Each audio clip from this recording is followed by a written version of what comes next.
Okay, so for science today, we're going to practice writing the scientific method by doing a simple experiment at home.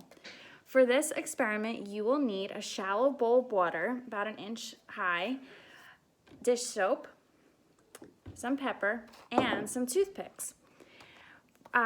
When you're doing this, you may make a video and upload it, draw a picture, you can upload your picture, or I have a Google Doc that you can type your notes in and you can upload it there. So the first thing we're going to do is ask a question. That's what we always do, ask a question. So our question will be, what will happen when the dish soap touches the pepper in the water? Then we're going to make a hypothesis. So you're going to say, I think the pepper will, or I think this will happen when the dish soap touches the pepper. Then you're going to mark down your observations. You can, like I said, you could draw a picture or make a video. What do you notice that's happening? What do you see that's happening? After that, you're going to tell us in your conclusion, is your hypothesis right or was it wrong? Why was it right or wrong? What really happened? And that's what you're going to put.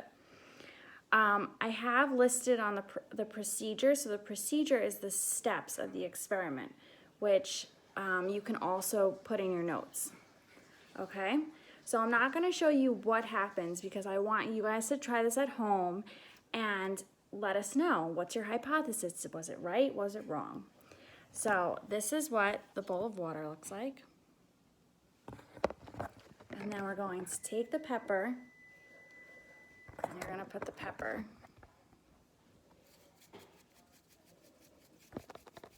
all across the water. Don't sneeze. Try not to sneeze. Okay, so after you get all your pepper on top of the water, I'm going to take a toothpick. You can also use your finger for this, but it's a little easier with a toothpick. And you're going to put the dish soap on a toothpick like this. And then you're going to have the toothpick touch the water in the center. Okay? Like I said, I'm not going to show it because I want to see what you guys come up with.